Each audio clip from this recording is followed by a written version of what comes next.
Hola y bienvenidos a su podcast, El elefante en la cartera. El día de hoy tengo un invitado muy especial y uno de mis mejores amigos, si no es que mi mejor amigo, Omar Ruiz Barragán.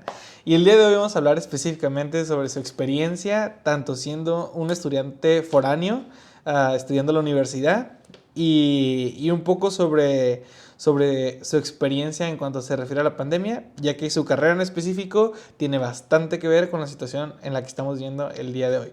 Pero sin más voy a dejar que él se presente y que les hable un poco sobre él. Omar, ¿cómo estás? Hola Miguel, muchas gracias por tenerme aquí y muchas gracias por tener todo un segmento para mí, ¿no es cierto? Este es solamente un podcast, pero espero poder regresar en el futuro. Soy Carlos Omar, soy un estudiante de biotecnología en el Tecnológico de Monterrey. ¿Qué exactamente se define como foráneo? Porque no sé si Pues no estudias dentro de la ciudad donde creciste. Yo creo que eso es original, suficientemente sí, foráneo. no No sé. sé, dime tú. No sé cómo nos dicen ahí, normalmente dicen que vienes de un rancho, porque siempre nos denominan así, pero originario de Tijuana, Baja Ey, California, y Tijuana no es un estudiando. rancho. No, eso no. Y estamos ahorita estudiando, ¿no? Estudiando en el Estado de México. Allá tenía familia originalmente, el TEC me dio una gran oportunidad y decidí ir para allá a estudiar biotecnología porque no había en Tijuana. Y pues ya he sido foráneo por 4 años y medio, voy para 5. Ya después veré si vuelvo a la tierra natal. Ok. Y bueno, he preparado algunas preguntas para ti, específicamente hablando sobre el primer tema, que es lo de ser foráneo.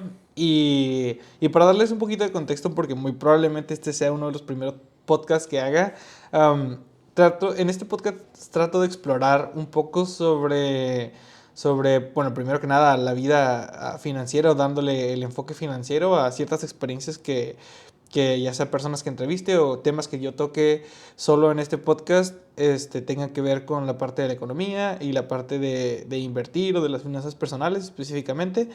Y también, por ejemplo, en este caso me imagino que muchas personas jóvenes pueden utilizar este podcast para tener un poco de referencia cuando se trata de querer buscar el sueño de ir a estudiar a una ciudad fuera de la que tú creciste o sin el apoyo de tu familia en la ciudad en la que estás, en el sentido de que probablemente estés solo, así que quizá alguna de las experiencias que mi amigo Omar tenga pueda servirles para tomarla en cuenta cuando piensen en querer ser un estudiante foráneo, por ejemplo. Y bueno, una de las cosas es, cuando se trata de tu experiencia como foráneo, ¿qué eran las cosas que a ti te preocupaban antes de salir de tu ciudad? Tanto financieramente hablando, o sea, económicamente hablando, o tanto en los obstáculos o pues, los challenges que te pudiste haber encontrado, te fueras a encontrar en esta nueva ciudad en la que te ibas a ir a estudiar, sobre todo una ciudad tan, bueno, desde mi punto de vista, caótica como lo es la Ciudad de México. A diferencia de, bueno, Tijuana en su momento, el día de hoy ya es bastante caótica, pero en su momento cuando te fuiste no era tan caótica como lo es la Ciudad de México. Bueno, desde mi punto de vista. Ahorita mencionaste algo hace rato muy interesante, que es lo de estar en una ciudad sin familia. Originalmente yo había considerado ir al... O sea, hay dos opciones o tres opciones en el centro del país. Tienes la Ciudad de México, tienes el Campus Santa Fe y tienes el Campus Estado de México. Originalmente yo planeaba quedarme con familia en la ciudad porque he crecido en la Ciudad de México bastante porque tengo familia lejana o extendida para allá. Sin embargo, me entró la sorpresa que no iba a ser tan fácil quedarme con mi familia y tuve que mudarme cerca del campus, fuera de cualquier apoyo. O sea, tenía familia en la ciudad, pero pues los podía visitar una vez cada 2 semanas, a veces una vez al mes, por lo que su apoyo no era muy notable, conforme un lugar donde dormir o simplemente inclusive una lavadora o algo por el estilo. Y mi principal miedo en ese caso era entonces tener que vivir solo, porque toda la vida pues tienes a tus padres ahí a un lado tuyo, dándote palabras de aliento o simplemente, aunque nos queramos ya adultos, la falta de familia cerca de ti sí es bastante notable.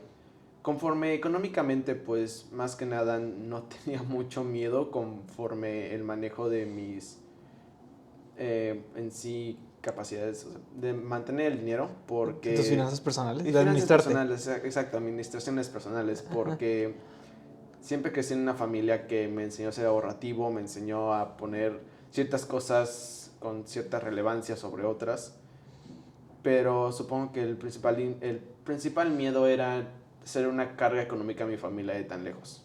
Ok. ¿Y qué cosas de estas que te preocuparon antes de irte se volvieron realidad? O sea, ¿qué cosas de estas sí sucedieron? Mm, pues fíjate que personalmente solo fue extrañar a mi familia y extrañar la dinámica familiar. Ese fue como el mayor miedo porque las primeras noches sí fueron un poco impactantes, pero también después de eso era lo monetario porque sí manejaba el dinero, pero llegaba un punto en el cual tendría que pedir más dinero a mi familia y yo trataba de extender lo que eran 3,000 pesos, 2,000 pesos, lo más que se pudiera. Que llegaba un punto en el cual tenía solo 400 pesos en la cuenta, pero uno siempre se quedaba callado porque pues es importante ahorrar dinero como se pueda y pues tener que pedir más dinero también lo veía como un fracaso hacia mis habilidades porque hay ciertos gastos que no consideras hasta el final. Ah, ok. Y cuando tienes que hacer esos gastos es donde te das cuenta que tal vez no era tan bueno manejando el dinero como creí. Que es más difícil de lo que esperabas, de lo que imaginabas. ¿Qué fue una de esas cosas que definitivamente para nada pues, pensaste, calculaste o previste antes de irte y que allá te encontraste toparte con alguna dificultad o alguna cosa que digas, wow, esto de verdad no me pasó por la cabeza y qué difícil es, o sea, aprender a superarlo, ¿no? Mm. Monetariamente, más que nada es alimentación, se podría decir. Por supuesto, lo que más te impacta al principio es tener que manejar lo de las cosas del hogar, sea lavar ropa, sea planchar, sea lavar tu propio baño o Hacerte cargo de ti mismo. barrer, sí, en sí cuidarte, porque en la dinámica familiar tienes los quehaceres, cada quien tiene una responsabilidad, cada quien tiene que hacer una cosa específica, sin embargo, de repente al ser foráneo te encargas de todo. Ya no hay de que es tu turno, ya no hay de que esta vez no me toca hacer esto, a ti sí, tengo una sola responsabilidad en la casa nada más. No, aquí tomas múltiples brazos, además de estudiar y seguir adelante, además de tratar de mantener ya sea una beca o, por ejemplo, sacar buenas calificaciones, porque pues es una presión muy distinta en lo que vas agarrando la costumbre sobre ello. En lo que agarras un ritmo, ¿no? Para conocerte mejor fuera de tu zona de confort. Sí, supongo que zona de confort es lo esencial, más que nada. Ok. Y hablando un poquito más de las finanzas personales, tú mencionabas que de cierta manera fue algo importante o algo que se inculcó en ti desde la parte de tu familia. Y platicando un poco antes del podcast, antes de grabar esto, para darte un poquito de contexto de qué era lo que se iba a hablar, pues me mencionabas que tú crees que es como un deber de la casa, pues enseñarte o inculcarte o tratar de fomentar esta clase de temas o ¿cómo se diría?, de costumbres a la hora de saber ahorrar, saber administrarte, saber presupuestar, prepararte para una emergencia. ¿Tú en algún punto de la universidad considerarías, o incluso antes de la universidad, que el sistema educativo debería implementar esta clase de temáticas como una herramienta para salir a la vida real después de terminar con la escuela? Ok. La vida real es algo que no te va a esperar. Normalmente no empieza en la universidad o después de la universidad. Es algo que siempre va a suceder. Espera si te conviertes en un foráneo, es un impacto inmediato.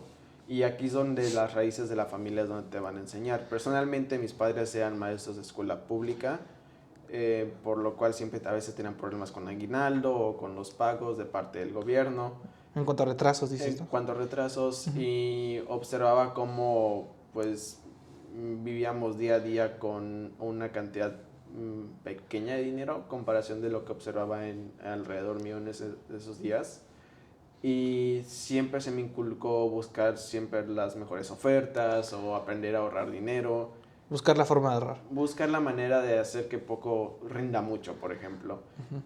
Conforme si la educación debería enseñarte, la educación superior, supongo en este caso universidad, mm, conforme a una clase que valga crédito, si sea necesario para graduarte, tal vez no, porque sería bastante costoso, dependiendo de en qué escuela vayas, tomar solamente créditos para eso. Pero sin embargo puede ser un taller opcional, el cual brindaría mucho apoyo, porque hay talleres de artísticas, deportes, lo que quieras, lectura, por ejemplo. Uno de finanzas personales sería bastante bueno, y estoy seguro y conozco a varias personas a lo largo de los años que se han quedado en la misma casa que yo, que sí les serviría de mucho, porque si te contara las veces que he visto que en el primer mes comen Maruchan 5 días seguidos, o sea, tendría por a ver, A digamos, ver, un danos un peso por cada ejemplo, vez que lo vea, digamos sin que decir tendría nombres, 50. ¿verdad? Ah, bueno, verás, muchos cuando tienen libertad lejos de sus padres, llega lo que es como, te da como una adrenalina de que, quiero ser libre. No personal, no, digo, siempre tuve el beneficio o la bendición de que mis padres me enseñaron un poco más de control en ese sentido, pero he visto a muchas personas comprar botellas de alcohol, salir bastante, gastar su dinero para hacer viajes, ya sea a un lugar cercano o algo parecido, pero los he visto terminar el mes comiendo latas de atún o un montón de pasta con atún o simplemente maruchan de desayuno. Y siempre me he Comida y cena. sentido sí, un poco, sí, comida, desayuno y cena. O de que duermen temprano y cosas así o sea, he visto gente caer en eso, pero es algo que supongo que todos tienen que vivir para aprender. Es como, es como el peaje que tienes que pagar para poder luego ser autosuficiente y saber cómo administrarte. O sea, como te toca vivir el hecho de haber sacrificado tus finanzas para divertirte, para luego darte cuenta que quizá debiste haber puesto un poquito más como importancia a las finanzas antes que la diversión, porque si no luego terminas el mes comiendo, desayunando y cenando Maruchan, por ejemplo. Como decían mis padres, o aprendes a las buenas o a las malas. Pero aprendes. Pero aprendes. Una cosa muy importante que a mí me llama la atención es, ¿tú crees que el estudiambre es o el estudiambre se vuelve? Estudiambre se vuelve porque honestamente comprar comida y cocinarla tú mismo te ahorra mucho. El estudiambre normalmente comienza en el sentido de que no sabe cocinar. Oh. Muchas veces se basa en esto. También se basa en, claro, gastos innecesarios o gastos grandes o simplemente eh, comida. En mi caso vi a mucha gente comer fuera porque no cocinaban. Conozco también amigos personales que no cocinan en su vida y solamente compran comida por fuera. Y si no compran comida por fuera, no comen. O comida de microondas. O comida de microondas. Simplemente es algo muy difícil. Así que el estudia hambre se hace porque, por ejemplo, puedes comprar unos cuantos kilos de pollo por 80 pesos, 50 a veces si está en oferta. Y si lo sabes manejar bien, lo puedes combinar con una pasta de 16 pesos, por ejemplo, 20 pesos. Y pues carbohidratos y proteína honestamente son algo bueno, aunque suena un poco difícil en el sentido de que tienes que esperar que hierva el agua, lo que quieras, o simplemente, no, es que suena muy pesado. Te estás comiendo una comida un tanto completa a un precio mínimo comparado con lo que se iba a comprar afuera, algo de 120 pesos o algo por el estilo. Ujú. Así que simplemente es aprender dónde buscar y aprender a cocinar. Si vas a estar viviendo fuera de tu casa, tienes que aprender a cocinar como lo hacía tu madre o tu padre. En Es algún algo punto. esencial. Sí, Aunque sea el último mes antes de irte, es como, Ujú. aprende mínimo a hacerte una buena sopa antes. Este, Una sopa de verduras o algo por el estilo, sí, es necesario. ok, ok. Y en ese sentido, bueno, yo lo que rescato en parte de lo que dices, obviamente hay excepciones, hay gente que llega a una ciudad buscando un sueño y estudiando y es un estudiambre, o sea, hay esas excepciones o bueno, hay un caso en el que sí, uno no se vuelve, uno es, pero en general, ¿tú crees o consideras que el estudiambre es básicamente el epítome o el punto, es un conjunto de malas decisiones que te llevan a ser estudiambre, más que el hecho que realmente uno sea estudiambre o que, por así decirlo, intrínsecamente el foráneo se vuelva estudiambre? Como dices, siempre existen excepciones a la norma y a la regla. No desgraciadamente, pero en mi caso específico, eh, En mi contexto, debido a el tipo de universidad a la cual traté de entrar, era muy impactante ver el estudiambre que fuera por las circunstancias externas a la... Bueno, la que entraste. O sea, circunstancias externas a lo de la familia, digo. Ujú. Yo comprendo que hay muchas personas que se esfuerzan mucho para llegar a una buena universidad y lo logran, pero debido a la distancia tienen que quedarse más cerca y a veces la renta te toma bastante dinero. La renta tiende a ser uno de los gastos más importantes más allá que la comida. Ujú, así es, tenemos rentas de hasta 5,000 pesos. He escuchado gente que paga 11,000 pesos al mes nada más para quedarse. Yo tuve la suerte de encontrar un lugar no tan económico, son 3,500 pesos al mes, pero comparado con el resto del área y otros lugares, sí es un poco pues, benéfico. Económico. Honestamente, por eso elegí también el Estado de México, debido a los costos, porque, como dije, tenía familia, pero el apoyo familiar no iba a ser mucho, así que no habría una diferencia entre quedarme ahí o irme directamente a la Universidad de Monterrey, en el TEC de Monterrey. En el TEC de Pero, Monterrey, Campus con Monterrey. Campus Monterrey. Ajá. Sin embargo, los costos ahí son bastante elevados comparados con la ciudad. ¿Como el costo de vivir o el costo de ir a la universidad como tal es más elevado? En general, ambos. En sí, la vivienda tenemos estoy seguro que sabes de quién hablo, también tenemos una amiga nuestra que vive en el Ajá. campus de... Shout out, tú sabes quién eres. Sí, ya sabemos quién es. Según tiene entendido, paga como 11,000 pesos A la o 12,000 burger. al mes. Al mes, Ella ok. tiene circunstancias que, según entiendo, le permiten esto sin problema. Sí, Yo sí, lo comprendo. afortunadamente para ella Afortunadamente. se puede permitir esa clase de circunstancias. Pero por eso elegí el estado, porque también sabía que iba a ser un gran costo para mis padres si me iba a un lugar así. Ok. Y entonces tuve que elegir entre lugares con la carrera y costo-beneficio siempre. Aunque nunca se los dije, nunca se los quise decir porque, pues no, supongo que no es algo que un padre, porque mis padres decían, no te preocupes por el dinero, te vamos a ayudar como podamos. Pero yo sabía los gastos en la familia, en la casa, en el hogar, cuánto dinero había. Así que siempre busqué lo más barato. Lo Así más barato que, posible. Sí, sí. lo que te digo, perdón, volviendo al tema, sí comprendo que hay gente que gasta la mayoría de su dinero en la renta y eso pues no se puede evitar, supongo. Ahí, como dices, el estudiambre es casi una ofensa, el estudiambre. El estudiambre se considera como una ofensa, pero se reserva más que nada a la gente que gasta en cosas innecesarias o no saben manejar su dinero y terminan muriéndose de hambre al final del mes, que es normalmente cuando les llega el depósito de sus familias. Dentro de lo que dices, lo acabas de mencionar, ¿no? Una de las cosas importantes es que no saben manejar su dinero. Y bueno, desde mi punto de vista, y es por eso que yo creo que quizá no para la universidad, pero probablemente en algún punto de la prepa, sobre todo porque el dinero es algo con lo que tendemos a vivir pues toda nuestra vida. O sea, hay que ser ingenuo para no aceptar el valor que tiene el dinero en nuestro día a día. Y, y yo creo que es por eso que es importante incluir las finanzas personales. O sea, no me refiero a todo un curso completo ni nada. O sea, es como, ok, un semestre, así como te meten la materia de contabilidad, no, ¿cómo de estadística? ¿Cómo se llama? Ah, la que, la que tuvimos con, ¿cómo se llama la profe?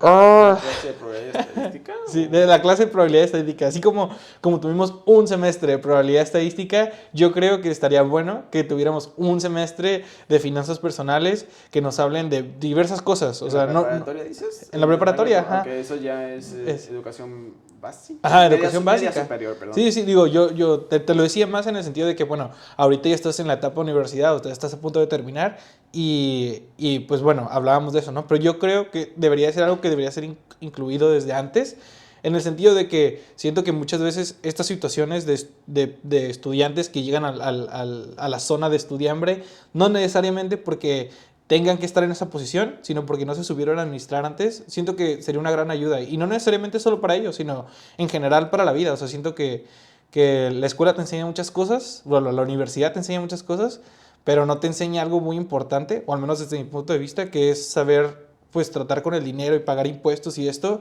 que eventualmente nos vamos a enfrentar con eso y siento que no importa si eres ingeniero, doctor, artista, arquitecto o lo que sea que te dediques, negocios, o lo que sea que te dediques o lo que vayas a estudiar, todos lidiamos con algo y es una constante y son los impuestos. O sea, y es saber entender y saber leer qué es lo que vamos a hacer cuando vamos a pagar impuestos, porque al final de cuentas, pues todos nos enfrentamos con eso y siento que es una herramienta vital para el profesionista en general, el que sea. No necesariamente para un profesionista en específico o para un biotecnólogo como tú o algo así, ¿no? O sea, en general, todo el mundo nos enfrentamos con eso y siento que sería una buena forma de fomentar el estar preparados y tener más herramientas pues, para sufrir lo menos posible.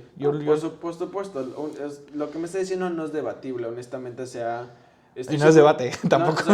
O sea, me refiero a que no es debatible en el sentido de que, claro, tienes razón completamente, se ha discutido bastante, inclusive nosotros en preparatoria lo hablábamos, de que bueno, es algo que se ha mencionado a lo largo ya de varios años, creo, y no solamente aquí, sino en países inclusive como Estados Unidos o en Europa. Que es un gran problema. O sea, yo estoy estudiando en Estados Unidos y también es un problema. O sea, la educación financiera tampoco se enseña en Estados Unidos. O sea, aunque yo me desarrolle en Estados Unidos. No Ajá, sí, en ningún sistema. En general, en el planeta, por alguna razón, como que nuestros gobernantes no les interesa para nada que sepamos manejar nuestro dinero y sepamos pagar impuestos y sabemos en qué nos están cobrando esos impuestos.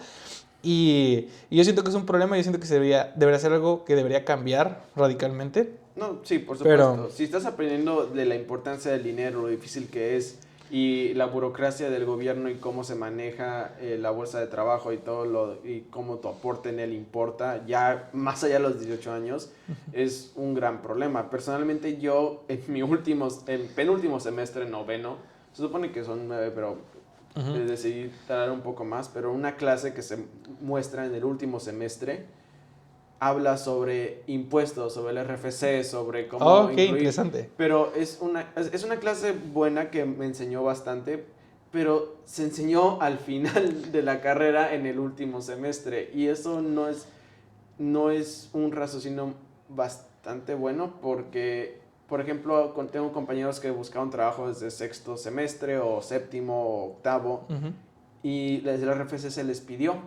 Y por supuesto, si no sabes para nada cómo sacarlo porque hay una clase que te enseña el último semestre, es irrelevante. Entonces Sí. es algo necesario que... O sea, quizás debería ser algo como incluido en tronco común para que desde el inicio, cuando en un futuro, durante tu proceso educativo universitario, te encuentres con esta barrera de, ok, entrégame tu RFC, ya sepas que es un RFC, porque una cosa es el RFC y luego la otra cosa que también confunde es la homoclave. O sea, esos últimos 3 dígitos o 3 letras que aparecen al final después de tu RFC, y mucha gente, no, pues aquí está mi RFC, pero pues tráemelo con homoclave. O sea, que tu RFC está incompleto. Y mucha gente dice ¿y qué es un homoclave? O sea, ¿qué es eso? ¿Dónde lo consigo?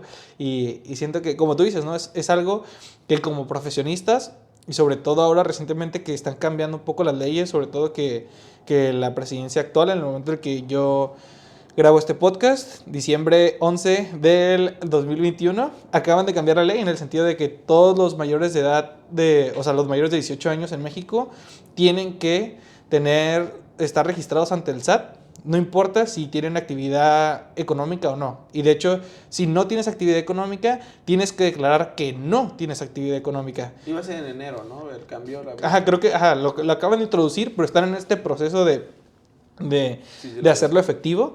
Y siento que es algo que va a meter a mucha gente en problemas, en el sentido de que no tienen esta preparación de decir, no sé qué es un RFC, no sé qué es un homoclave, no sé cómo hacer una declaración de impuestos. Y siento yo que es algo que, de cierta manera, si tienes la oportunidad de ir a la universidad, las universidades deberían incluirlo para que uno como profesionista, en el momento en el que se decida entrar a la fuerza laboral, pues tenga las herramientas para que no te vean la cara y... Sí, pero que no sea en el último semestre, como te digo. O sea, sí fue una ridiculez. Prefiero siento que en tercer semestre sería ideal, donde estás al final del tronco común. Hubieras apreciado muchísimo más. Bastante. El tener a esa clase antes y no ahorita. Más que ética en ese entonces, pero honestamente la clase de ética es bastante interesante dependiendo de los profesores, por supuesto. Ética es necesario, nomás aviso, muchos piensan que no, pero si Sin ética no somos nada. Sí. O sea, somos animales irracionales que no sabemos distinguir entre si hacer algo porque está bien o si hacer algo y nos vale lo que le vaya a pasar a la otra persona. No vamos a hablar de Kant ahorita en este momento, pero el punto es que meter ahí por ahí una clase rápido o simplemente del 9º semestre bajarlo a 3º estaría ideal. O incluso yo creo que también es muy importante bueno, yo menciono principalmente la parte de la preparatoria, en el sentido de que hay que ser realistas en el contexto de México y decir de que sabes que mucha gente no va a la universidad, o mucha gente se tarda en ir a la universidad. Entonces, tener estas herramientas financieras, o sea, de finanzas personales, no necesariamente ser un economista cuando sales de la preparatoria. Desgraciadamente también inclusive la preparatoria no se termina en muchos de los casos. Bueno, pues en ese caso nos podríamos ir a la secundaria, a la primaria, cuando no tienes ningún contexto y referencia o madurez para entender la importancia de lo que te estarían enseñando. Pero bueno, yo siento que la preparatoria de cierta manera es como un buen punto medio, en el sentido de que estás a punto de convertirte en adulto y le puedes hallar el suficiente valor a ese conocimiento para decir, ok, tengo que prestar atención porque esto me va a afectar en mi día a día. O me va a beneficiar si es que lo hago bien. Honestamente no ocupas una clase de todo un semestre. Esto se puede aprender en una semana, un curso intensivo de una semana. Inclusive podrías 1 hora diaria tomar de las clases. Unos cuantos cursos y honestamente es, por ejemplo, cuando tratas de sacar una certificación o algo por el estilo, pues no vas a tomar todo un año de certificación. Es simplemente cursos intensivos. Así que, pues, honestamente, preparatoria, como dices, sería ahora con la nueva ley. Un muy buen punto medio. Sí, un muy buen punto medio. Sí, y bueno, esto más o menos responde y me gustaría que me respondieras ya como más conciso. Entonces, ¿tú sí crees que hace falta? O sea, ¿tú sí crees que debería ser, si algún joven de 16 años llegar a escuchar este podcast, ¿tú crees que sea de que, oye amigo, te lo digo yo que tengo 23 años? Investiga, o sea, ponte trucha, nadie va a venir a agarrarte la mano. No te confíes, el mundo es frío. No, pero eso ya es una exageración. Sin el afán de ser fatalista y negativo, ¿no? O sea, en serio, prepárate, sé consciente de lo que te viene, porque muchas veces, y nuestros papás también caen en este, por así decirlo, en este abismo en el que a ellos no les tocó vivirlo. Entonces no tienen la herramienta para decirte, o la experiencia para decirte, oye, prepárate con esto. En el sentido de que antes te volvías o tenías que tener un RFC probablemente hasta que te volvieras un activo económico para tu sociedad en el país en el que vivas.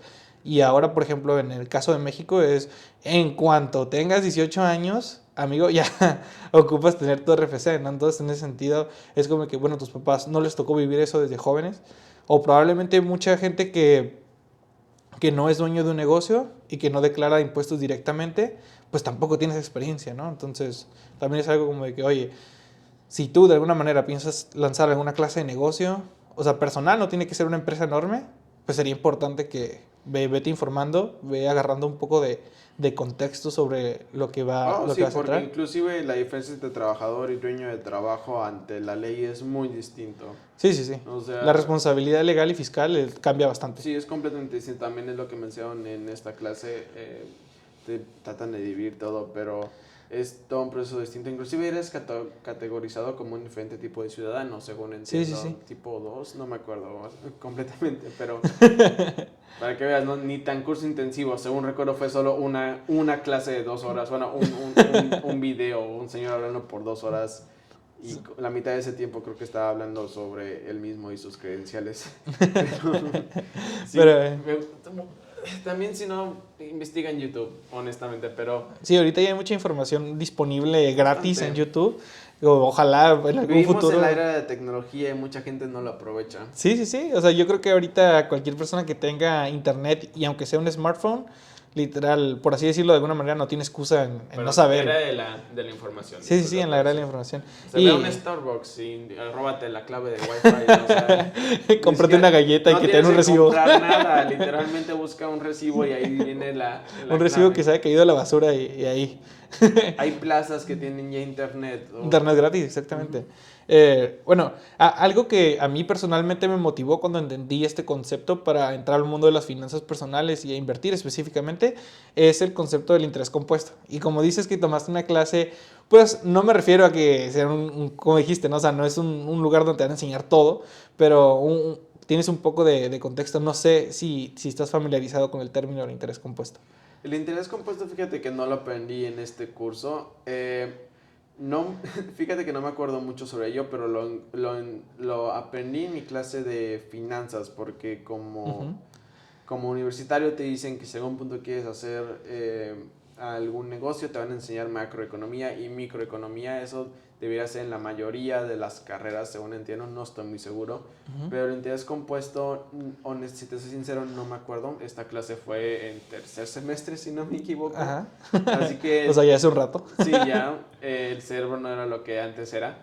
Los sinapsis de las neuronas ya se cansan. Así que Y, proba- honestamente ocupo que me llenes en esa información y, otra y- vez. y probablemente también la forma en la que tú viste en la que recibiste esta información en ese momento y ahorita hubiera sido totalmente distinta.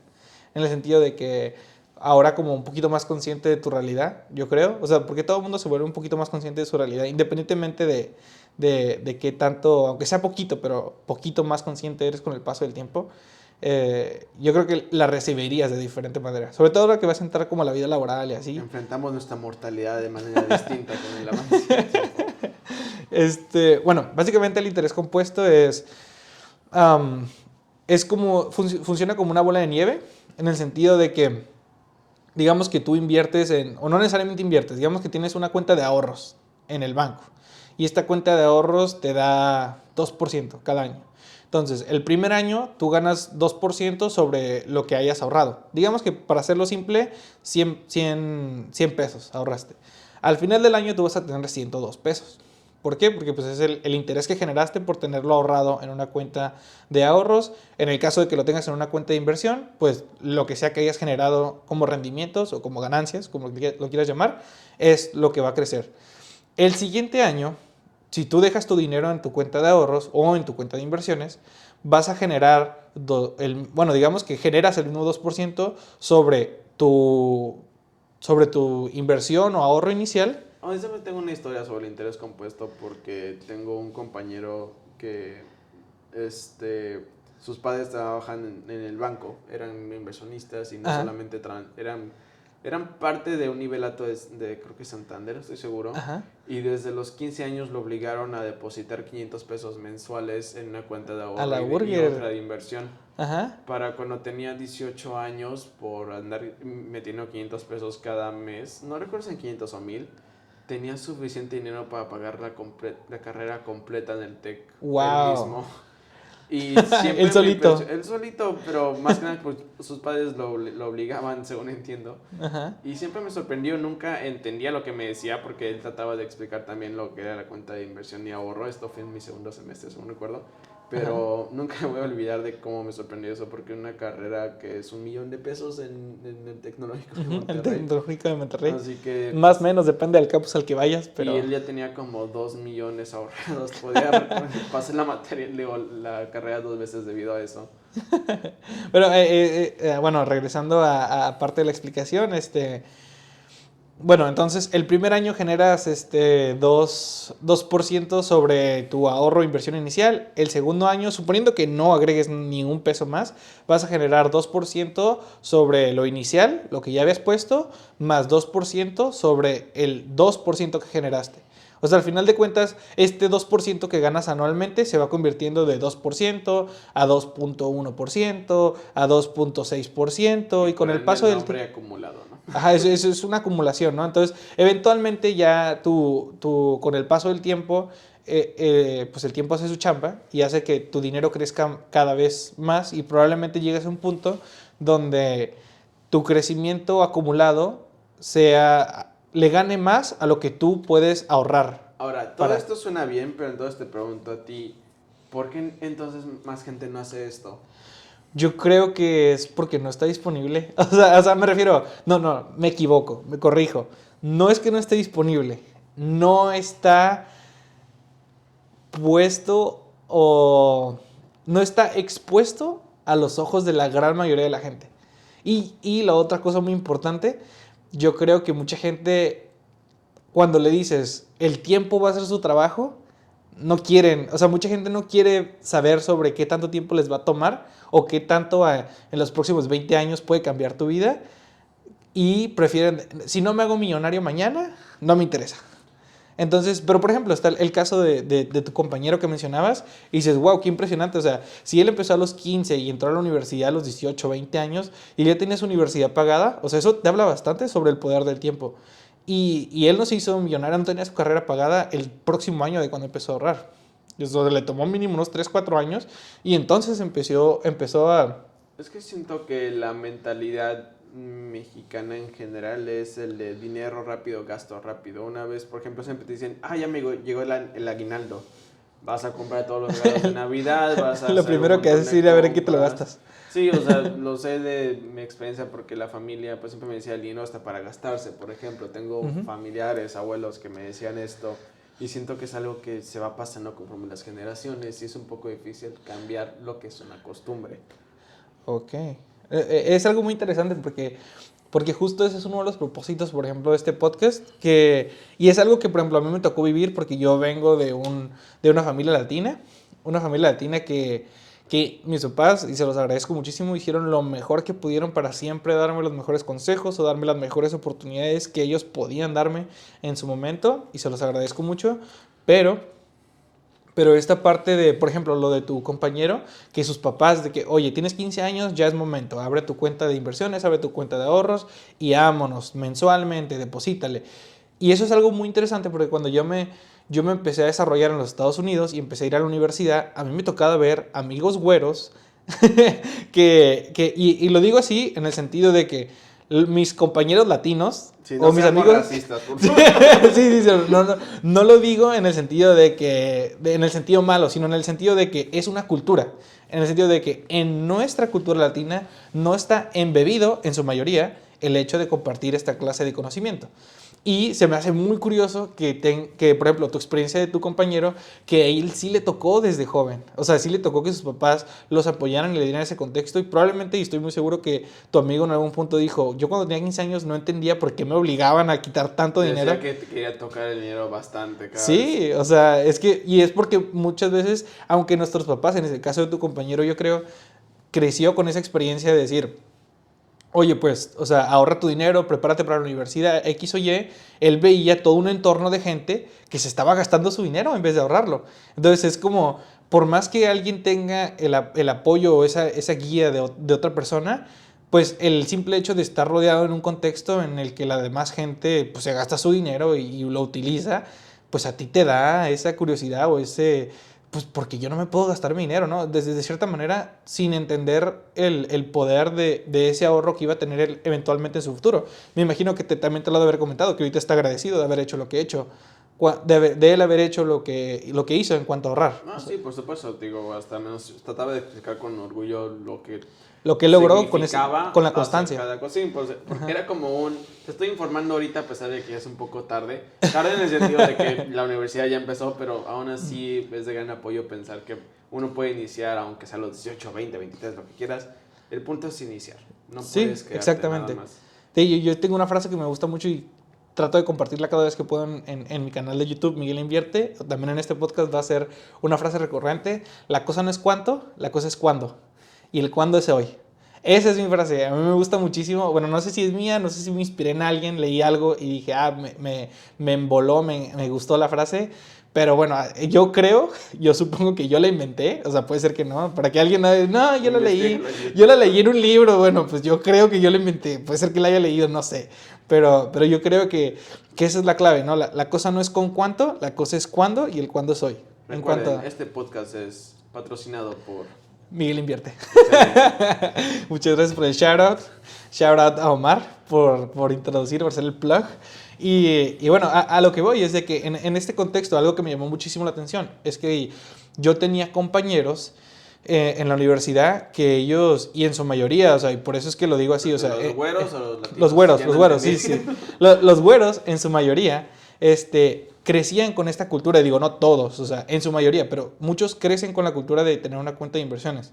O sea, muchos de ellos ya sabían de tener una cuenta de inversiones, muchos de ellos ya tenían una cuenta de inversiones. Es que el crédito ahí sí, no es por ser igual, es cultural, pero el mundo del crédito y el valor de tu crédito es algo esencial en Estados Unidos, porque si Sí, no sí, tienes sí. crédito no existes En, casi casi. en Estados Unidos, y yo ahora que mi hermana acaba de iniciar su vida a desarrollarse en Estados Unidos, yo le digo, tú vales lo que tu crédito diga que vales. En el sentido de que en Estados Unidos, y probablemente esto será algo controversial y difícil de entender para la gente en México, pero el equivalente es tu buró de crédito. Entonces, Eres un número. en el buró de crédito, tú representas una calificación que te da el buró.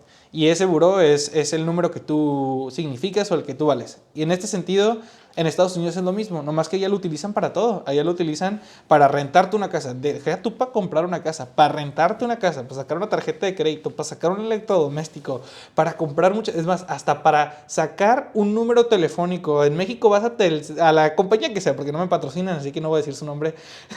A la compañía telefónica que quieras, vas y sacas tu teléfono y casi que no te preguntan nada. En Estados Unidos, muchas veces te piden tu crédito para saber si vas a ser un futuro buen cliente o no para la empresa. Entonces, en ese sentido, en Estados Unidos es muy real eso de que tú vales lo que tu calificación de crédito dice que vales. Entonces, como persona económicamente hablando, ¿saben?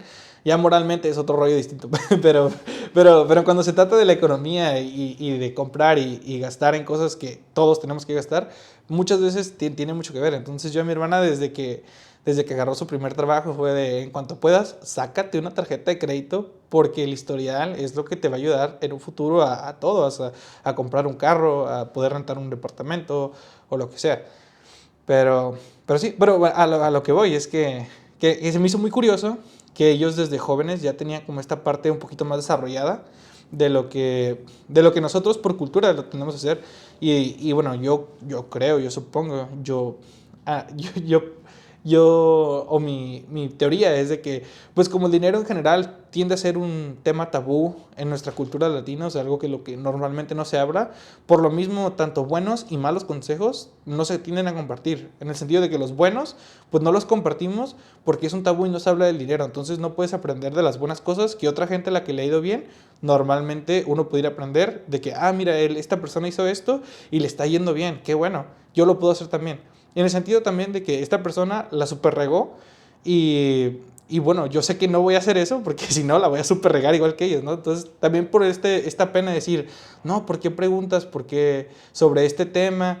Porque Por el alguien se puede dinero sentir tú no ofendido. te preocupes, así me decían a mí de Bueno, joven son acá. frases, ¿no? De dinero no te preocupes, es como que no, pues no es tanto que me preocupes, quiero aprender. O sea, son dos cosas distintas. Inclusive me lo dicen ahorita mis familiares de que no te preocupes por el dinero. Y yo, honestamente, como universitario y tener que manejar el poco dinero que Que te llega. tengo, que me llega en este sentido, pues sí me voy a preocupar por el dinero sin importar qué, así que no, por favor, no me lo niegues. Ahora, una de las últimas preguntas cuando se trata del tema de finanzas personales como un tema es, ¿inviertes? Sí, no, ¿y por qué? Invertir. Mm, en la forma tradicional supongo que no tengo inversiones de que en stocks, supongo que En la bolsa de sería, valores, en la bolsa en de acciones. valores, inversiones en ese estilo. Disculpenles, Pocho, aunque vivo en la Ciudad de México. Discúlpame, pero no sé, la cultura no se quita, lo Tijuana no se quita, pero Sí, sí, acá este, utilizamos mucho el inglés. o sea, no, en este caso no. Y más que nada es por dos motivos. Una, le temo de perder el poco dinero que tenga y lo que pueda manejar. Y dos, Ujú. siempre me he mal informado sobre ello. Porque a pesar de que quiero comprenderlo, sé que es algo que a veces puede ser bastante activo Ujú. conforme... Depende, en la bolsa de valores más que nada es bastante activo si no pones atención. Dices volátil, o sea que se Bueno, mueve volátil, mucho. pero sí me refiero a que si no vendes, si no compras en el momento indicado, puede ser bastante difícil en ese caso. Una inversión un poco... Supongo que mi tipo de inversión sería más de avance corto, por ejemplo, en una cuenta bancaria, como habías dicho, o Es una cuenta de simplemente... ahorros. Ujú. Ujú.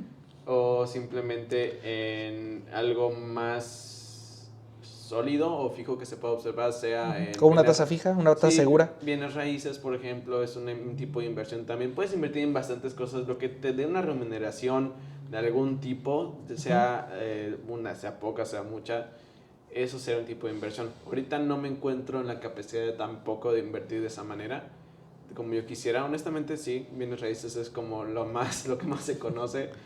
Pero más allá de, no, por eso no me he comenzado mucho que digamos. Ok. Y cuando, bueno, algo que me llamó mucho la atención es que dijiste, a veces me he mal informado. Cuando te refieres a me he mal informado, ¿a qué te refieres con que te has mal informado? Pues, por ejemplo, tienes una idea general de lo que es una inversión o simplemente empiezas a investigar y solamente te empiezas a hundir en temáticas que no lo son, sean gente que se creen inversionistas de verdad y te empiezan a dar consejos, pero al final te están vendiendo una pirámide de algún tipo. Ah, ya. Si te dijera Cuando te quieren meter en algún sistema de cuánta que... gente he visto O hacer eso su... y perdido. tenemos un conocido que dices, ¡Uta, compadre! Pues También, una Ponzi esquema todo lo que da, ¿no? también Shout out, me tú sabes acuerdo, quién eres. también, sí, me acuerdo bastante de eso. Pero en este mundo actual, como las inversiones se han hecho algo popular, también la gente que te quiere mentir sobre qué es una inversión real y qué no, o Sí, que es sí. una gran oportunidad para ti y que puedes ganar mucho dinero en poco tiempo, ese es un terror, supongo también. Sí, yo creo que es bastante atractivo la idea de volverte rico rápido. Dinero fácil. Dinero fácil, ¿no? Lo fácil cuesta caro al final sí, del día. sí. El dinero fácil siempre cuesta caro, de una u otra manera.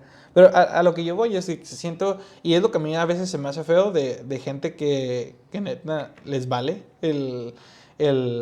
pues el aprovecharse de la necesidad de otras personas, en el sentido de que muchas veces la gente utiliza el acercamiento de que, o sea, sabemos que la gente se la está pasando mal y que necesita un escape económico y les vale, o sea, dicen, ¿sabes qué? Yo te voy a vender la idea de que te vas a volver rico, que te voy a sacar de tus problemas y me vale, yo te voy a sacar dinero y te voy a... Y al final una de las cosas que yo creo que es como más alerta roja es como de que si para que ellos te ayuden, primero les tienes que dar dinero, alerta roja número 1. Es como, no, Ayúdame a ayudarte. es como, no, amigo. Mira, o sea, dame 10,000 pesos y después convence a 5 personas más de meterse. y te voy a decir cómo le vas a hacer para hacerte millonario. Es Y como, de esos no. 10,000 te damos 2,000. Si alguien te quiere ayudar, te va a ayudar genuinamente. Te va a decir lo que es y lo que te Sin quiere decir. cobrarte, te van a decir Sí. la verdad del asunto, ¿no? Sí, Cómo sí. funciona el sistema. Sí, o Como simplemente Miguel te van a... Bueno, yo es lo que yo trato de hacer, ¿no? O sea, compartirles mi experiencia, buena o mala, pero compartírselas. Pero al final de cuentas, yo creo que es eso. O sea, si alguien de verdad te quiere ayudar, te va a ayudar independientemente de la ganancia que esa persona te pueda sacar, por así decirlo. Entonces, en ese sentido, si alguien para ayudarte primero te quiere cobrar, y no me refiero a... Bueno, es que puedes ir a clases y también te están cobrando, Hablando ¿no? de gente que te quiere ayudar, por ejemplo, tú que ya te has metido de este mundo, al investigar en bancos y cosas así, ¿tú ves la información accesible en páginas de bancos a simple vista o sí tienes que investigar bastante aparte para comprender lo que tienes que hacer? Pues... ¿Los bancos nos quieren ayudar? Esa es la duda también. Nah, o sea, es una pregunta bastante difícil de contestar en el sentido de que sí te quieren ayudar, en el sentido de que sí existen las herramientas que te pueden ayudar. Ahora, hay una gran diferencia entre ayudarte y ayudarte realmente.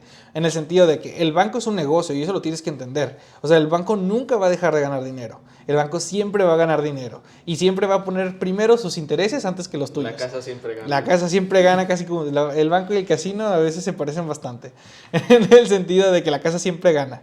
Y con esto me refiero a que puede ser que tú llegues a un banco y digan, sí, te queremos ayudar, te podemos abrir una cuenta de inversiones, te vamos a ayudar a manejar tu dinero y probablemente ellos te dicen, vas a tener una tasa, un rendimiento, o sea, unas ganancias del 8%. Y tú dices, wow, o sea, 8%, qué bueno, ¿no? Y luego, cuando llega al final del año, ya invertiste y te dicen, bueno, sí, ganaste 8%, pero menos 6% de nuestra comisión. O sea, realmente tu ganancia real fue 2%. A eso réstale lo que creció la inflación, que es como 7, ahorita el último mes se reportó arriba de 7%, pues estás en menos 5. O sea, en ese sentido, sí te ayudaron, pero no te ayudaron. O sea, y económicamente hablando, yo que en mis clases de economía me toca ver, de cierta manera es, bueno, ¿qué prefieres? ¿Perder menos 7% o solo perder menos 5? En ese sentido es mejor perder menos 5, pero yo creo que hay muchas otras herramientas que te pudieran ayudar a quedarte arriba, aunque sea del cero, del cero, o sea, no ir a rendimientos negativos reales. Y quizás este es un tema más complicado que puedo abundar en otro podcast diferente, pero respondiendo a la pregunta, yo siento que el día de hoy las aplicaciones, específicamente GBM, que es la que yo más recomiendo, han democratizado bastante el volverte un inversionista y sobre todo recientemente acaban de abrir una herramienta que cambia las cosas, que es poder comprar las acciones con tan solo 20 pesos. O sea, quieres invertir en Apple, vale como 3,000 pesos la acción, pero con que tú tengas 20 pesos ya puedes empezar a invertir en Apple y comprar una fracción de la acción. Sí, pero el retorno es bastante... El retorno es proporcional. O sea, si Apple sube 2%, a ti te va a tocar 2% de lo que tú hayas invertido. Sí, sí, sí. Entonces no te va a tocar 2% de 3,000. Te va a tocar, si tienes 100 pesos invertidos, te va a tocar 2% de tus 100. En promedio, una compañía crece en ¿cuánto por ciento? Pues por ejemplo, Apple en los últimos 15 años ha crecido 33% en promedio cada año, lo cual es enorme. Una de las inversiones más seguras, que es invertir en el S&P 500, que básicamente es una canasta con las 500 acciones más grandes de Estados Unidos, te genera un retorno del 8% anual y casi no tiene mucho peligro en el sentido de que la economía de los Estados Unidos es relativamente bastante segura o comparada, por ejemplo, con la de Japón, que se está contrayendo. Hasta que explote la burbuja el próximo año, ¿no? Pues es que mira, es otro tema completamente. Primero es otro tema totalmente distinto que lo podremos abordar en otro futuro podcast, pero en otro sentido también es un tema bastante complicado en el sentido de que, por ejemplo, la economía de Japón no cuenta con un factor tan importante como es que la economía de los Estados Unidos, el dólar es una moneda internacional, o sea, se utiliza para muchas cosas. Entonces, es más difícil que la moneda que está respaldada por la economía de los Estados Unidos caiga tanto por el simple y sencillo hecho de que es una moneda utilizada a nivel mundial. O sea, literalmente se cae el dólar, se cae todo. de cierta manera. Sí, pero es un proceso que tomó años de perfeccionar. Pero pues ya estamos ahí. O sea, sí, tomó mucho tiempo, pero la realidad es que ahorita ya estamos ahí. O sea, que el problema de Japón también es que es más que nada importador más que exportador, así que mucho de eso. Bueno, el problema con Japón son bastantes, por ejemplo, iniciando con que, como tú dijiste, ¿no? Son más importadores que exportadores para iniciar. En segundo, bastantes de sus empresas o de su economía se basan en mercados o en cosas que no... Que el futuro no es tan prometedor, o sea que ya no hay mucho de dónde crecer, en el sentido de que, por ejemplo, en Estados Unidos la economía tiene empresas como Tesla, como Apple, como Nvidia, o sea, empresas que son el futuro. O sea, por ejemplo, también lo comparas con Europa y Europa casi no tiene empresas que sean tan disruptivas en el sentido de que vayan a marcar el paso de cómo vamos a seguir creciendo a futuro. Y Estados Unidos sí. Entonces, esa también es una gran diferencia. China, por así decirlo, es el mayor peligro de Estados Unidos, en el sentido de que tienen empresas que compiten con Tesla, por ejemplo, NIO. NIO es otra empresa manufacturera de carros eléctricos en China. Entonces, en ese sentido, o sea, China le está compitiendo a Estados Unidos en esas ciertas empresas. También tienen, por ejemplo, a Huawei, que es la competencia de Apple en el espectro de los teléfonos. Está dominando bastante en México, sorprendentemente. Está dominando bastante en México. El problema es que yo creo que en México y en toda Latinoamérica dependemos bastante de Google y el hecho de que los teléfonos Huawei, los nuevos, ya no vengan con Google, creo que ese es un golpe bastante grande a la empresa que a la larga les va a terminar afectando porque estamos muy acostumbrados a utilizar Google, desde Gmail, YouTube, Google Maps, o sea, literal, o sea, abre ahorita tu teléfono y ve cuántas aplicaciones de Google tienes en tu teléfono y te vas a sorprender, o sea, es bastante, ¿no? Entonces, en ese sentido creo que es algo muy difícil. O sea, la gente de Apple vive sin Google, o sea... ¿Cómo?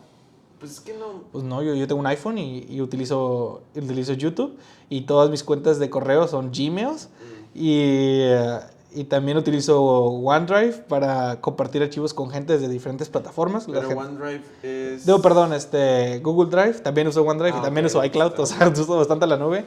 iCloud no es de... iCloud es de Apple. Pero no es de Google, lo lamento. No, ese es Google Drive. No, por eso digo, pero me refiero a que en el caso de iPhone supongo que sí es compatible. Es compatible con todos los iPhones o productos Apple. O sea, ya te sales del ecosistema de Apple y está complicado. O sea, sí, alguien puede acceder a la página web. O sea, si le mandas un link para que descargue un archivo, lo puede ver, no hay problema. Pero va a ser muchísimo menos intuitivo y eficiente que por ejemplo, alguien que tenga otro iPhone. O sea, por ejemplo, es como... Bueno, ya, es otro tema bastante complicado. Estamos haciendo un podcast de tecnología por accidente. Sí, por accidente, es tu culpa. pero bueno, o sea, al final, regresando a la pregunta, Hay muchas inversiones bastante seguras a la larga que te permiten exponerte a un buen rendimiento sin exponerte a tanto peligro. Por ejemplo, hace rato mencionabas lo de la volatilidad y sí, existe mucha volatilidad, pero en ciertas acciones. O sea, normalmente el riesgo es inversamente proporcional a las ganancias que puedes obtener. Si tienes o si estás esperando pocas ganancias, tu riesgo también va a ser muy poco. Si estás esperando grandes ganancias, tu riesgo también va a ser alto. En el sentido de que si estás esperando volverte millonario de la noche a la mañana invirtiendo en acciones, muy probablemente vas a tener que invertir en acciones que, que conlleven bastante riesgo y que conlleven bastante volatilidad. Pero si tú inviertes en acciones como Apple o en el S&P 500 o ¿qué otra empresa bastante segura? Facebook, o sea, en el sentido de que ha estado creciendo bastante. O sea, lento pero seguro en Lento este pero caso. seguro, ajá, Amazon, por ejemplo. ¿Cuántas gente no hemos visto? O sea, con la pandemia las inversiones se hicieron grande, todo el mundo quiso ser inversionista, todo el mundo quiso ser el lobo de Wall Street. Pues yo creo que tiene bastante que ver con que mucha gente tuvo mucho tiempo libre. ¿Cuánta gente? O sea, técnicamente, TikTok es simplemente es una adicción, ya sabemos esto, Ajá. pero ¿cuántas veces, bueno, me apreciaba mucho un chavo que dijo que iba a invertir todo su dinero de tuition o de, no sé, De colegiatura. de colegiatura en inversionismos rápidos. En inversionismos, en Bueno, inversiones. en inversiones, pero sí, bueno, inversiones rápidas de gran riesgo. Y a la semana había subido un video donde perdió toda su colegiatura, creo que toda la carrera, en una semana. Y después eso dejó de publicar y nunca más se supo de él. Nunca supe qué le pasó, pero mucha gente supo. ¿Y eso fue en tu universidad, en tu campus? No, fue en el TikTok, honestamente. No sé si fue real. Mucha gente dice que sí, fue alguien de college. Pues como sí. $300,000. También está la historia de alguien que invirtió todo su colegiatura, como en el 2018, en Bitcoin. Y ahorita el vato es multimillonario. O sea, el vato invirtió todo lo que su dinero en la colegiatura en vez de ir a la universidad, lo invirtió en Bitcoin, cuando Bitcoin valía como $400 y ahorita Bitcoin está en $49,000. En ese caso fue un acto de visión, pero también suerte, porque Sí, mucha gente o sea, aseguro que no estaba seguro de dónde iba a llegar Bitcoin. Por ejemplo, Bitcoin tuvo muchas subidas y bajadas en el 2018, en el 2019, en 2020, o sea, realmente fue primero, tuvo que tener mucha fuerza mental en el sentido de ver a la acción, ¿de cuál ver a la acción? De ver a Bitcoin subir y no vender la acción. O sea, de no vender Bitcoin, en el sentido de que imagínate, digamos que tienes un portafolio de $1,000 y de repente pasas de tener 400 a tener $4,000. O sea, que cada moneda de Bitcoin valga de $400 a 4,000. Eso significa que tus $1,000 se volvieron 40,000. Y de repente digamos que pasa a 40. O sea, es algo que te tienta bastante y es algo como lo que hablamos hace hace rato. rato. Es algo importante. ¿Cuándo vender y cuándo comprar? Esa es una temática que tendremos que abordar después. De hecho, pero ahorita lo que estás diciendo es algo muy importante. Tengo un video que no sé si ya salió para el momento en el que salga este podcast en específico, pero de hecho se trata sobre cómo vender y las tres preguntas en mi canal de YouTube, Miguel Invierte. Gracias por el plug. Y una de las cosas bastante importantes era que yo le decía, yo me hago estas tres preguntas antes de vender una acción. Número 1, ¿me gusta o no esa acción? En el sentido de que me sigue gustando. Digamos que yo invierto en una empresa que vende toppers. Y de vender, es un ejemplo, no lo hago, pero digamos que yo compro acciones de una empresa que son buenísimos, son buenísimos. Es la mejor empresa de toppers del mercado, para que me des un ejemplo. Y de repente la empresa dice, es que ya no vamos a vender toppers, ahora vamos a vender botellas para guardar agua. Y dices, bueno, a mí no me gusta porque siento que ya hay mucha competencia en el área de las botellas de agua y yo invertí porque era el futuro de los toppers, no por botellas de agua. Entonces, en ese sentido, digamos, ok, la empresa cambió su rumbo y ya no me gusta lo que la empresa está proyectando a futuro. ¿Pero qué tienen contra las botellas de agua? No tengo nada contra las botellas de agua, solo digo. Es un ejemplo para decir que... Evitan el consumo de botellas de plástico, estamos hablando. También son de plástico las botellas, muchas. A veces son de metal, de aluminio. Ay, perdón, Mr. Boyaltec de Monterrey Campus, Estado de México. Es broma, es broma. No, pero... Pero sí, o sea, lo que me refiero es de que si la empresa, digamos que tú eres amante de los toppers y te chocan las botellas de los botes de agua. Y, y esa es la razón por la que tú estás invirtiendo en esta empresa de toppers, ¿no? Entonces la empresa cambia y ya de repente ya no está siguiendo esa línea de crecimiento por la que tú te enamoraste de esa empresa. Entonces, en ese sentido dices, ok, ya no me gusta la empresa, pues la vendo. Porque ¿Estás diciendo que al igual que lo que estudias y lo que trabajas tiene que haber pasión y amor por la compañía en la que sí, inviertes? yo creo que personalmente deberías, a menos de que inviertas en algo como el S&P 500, en el que ya la estrategia está hecha por ti, tú no tienes que hacer nada, dices, ok, hazlo. No tienes que estarte fijando ni estar enamorado del S&P 500 para hacerlo. Pero si vas a tomar la decisión de invertir en una empresa, o sea, comprar directamente acciones de esa empresa, yo creo que deberías de saber por qué estás invirtiendo en esa empresa y saber por qué te gusta. Por ejemplo, una de mis acciones favoritas ahorita es de una empresa que vende platos de comida congelados de platos veganos. En el sentido de que te dan un plato congelado donde ya viene un bowl con la comida, la metes al microondas y todo es puros vegetales, o sea, es puro vegano. Y a mí me encanta, o sea, yo la he consumido. Es más, te lo voy a mostrar para que la pruebes. Pero a mí me gusta mucho. Y digo, yo no soy vegano. Yo lo que hago es que le agrego un pedazo de carne o de atún al lado. Y ya está. O sea, pero a lo que voy es de que si esta empresa el día de mañana dice es que ya no vamos a vender comida vegana, ahora vamos a... Kosher. no, pues vamos a vender licuados veganos o una cosa así, ¿no? Digo, bueno, yo no me enamoré de la empresa por el futuro de los licuados, yo me enamoré de la empresa por el futuro de todo Ahora, ¿qué pasa si mucha gente piensa como tú y empieza a vender antes que tú? ¿Cómo? O sea, digamos que no eres el único que piensa, es una horrible idea a dónde quieren ir y todo el mundo empieza a vender sus acciones y no te... O sea, digamos que pierdes en ese momento. Tal vez debías quedarte Pues, con la empresa o no, simplemente sí. vender a lo menos. No, yo creo que si la Aunque empresa ya no te pierdas. gusta, o sea, no tienes nada que hacer teniendo las acciones todavía. Y esa es la premisa de la primera Ahora, ¿y pregunta. qué pasa si una persona te pide invertir en ella? ¿Lo harías? ¿Cómo? O sea, todo el mundo ha escuchado cuando eres un inversionista, en verdad estás haciendo una parte del proyecto al dar tu apoyo económico. Ese es tu Sí. paso. Ajá, las empresas venden acciones para Si no, recaudar dinero y hasta poder ahorita- fondear sus proyectos. Hasta ahorita supongo que has hecho inversiones pequeñas, entre comillas, o seguras. Ajá. Si alguien viene contigo con un proyecto, una idea de un proyecto y te pide cierta cantidad de dinero, ¿lo escucharías o debido al punto de tu vida donde estás actualmente no lo harías? Exacto, o sea, por el punto de mi vida en el que estoy ahorita, no lo haría. ¿Por qué? Y de hecho el otro día estábamos hablando de algo similar relativo a la liquidez. Me imagino que te acuerdas, pero a lo que voy es, la liquidez es qué tan fácil acceso tienes tú a acceder a tu dinero. Básicamente, cambiar de regreso tus acciones por dinero.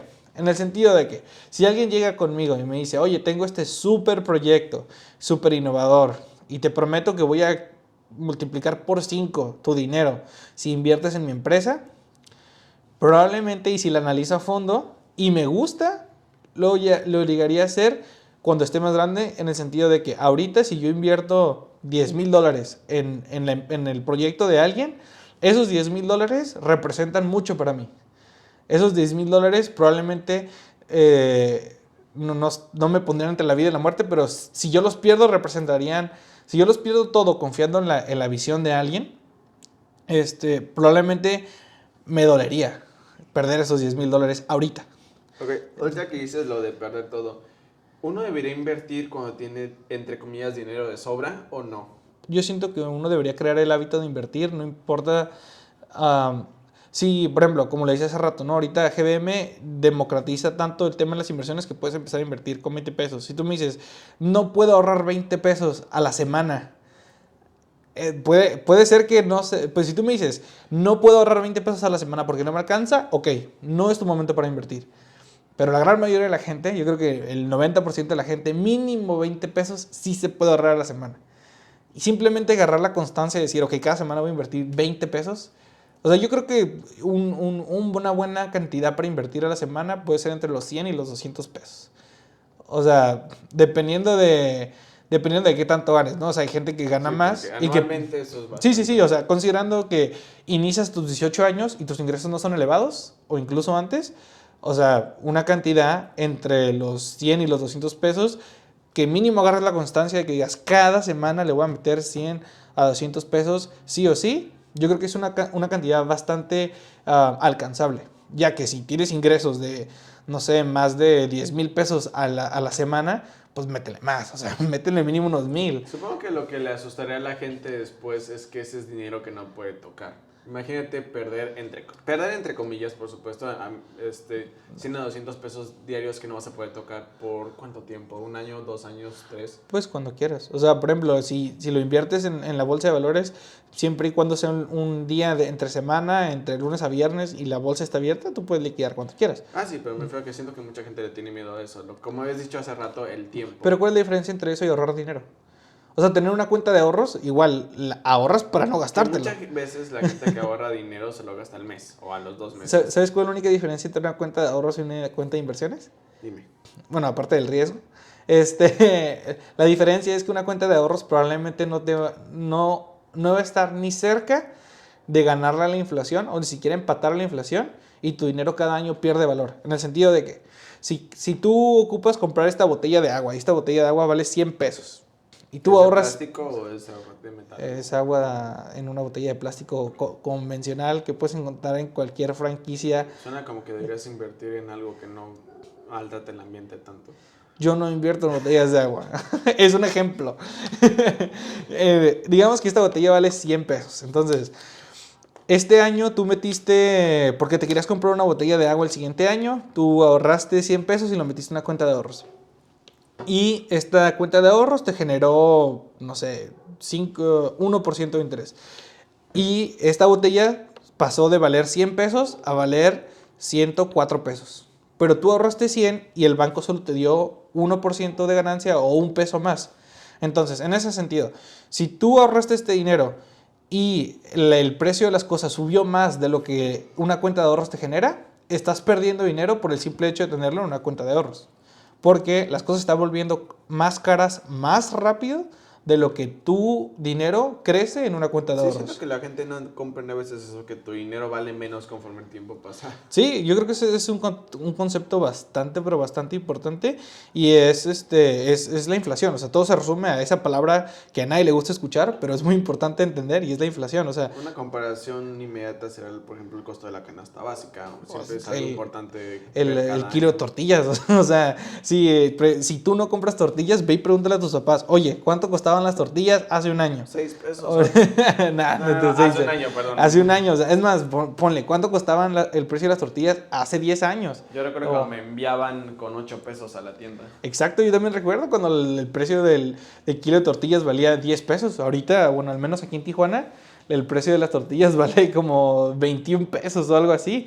Y dices, wow, o sea, ¿cómo ha crecido el valor de las tortillas? Y hablamos de que no hace más de 10 años yo iba y compraba las tortillas con 12 pesos. Y no es como que la calidad del maíz digan, pues aumentamos el precio. No es como que le metan pepitas de oro al maíz con el que hacen las tortillas. O sea, las tortillas siguen siendo las mismas tortillas. Es más, si acaso le meten más harina al maíz para que salgan más tortillas de harina, más tortillas de maíz de lo que salían antes.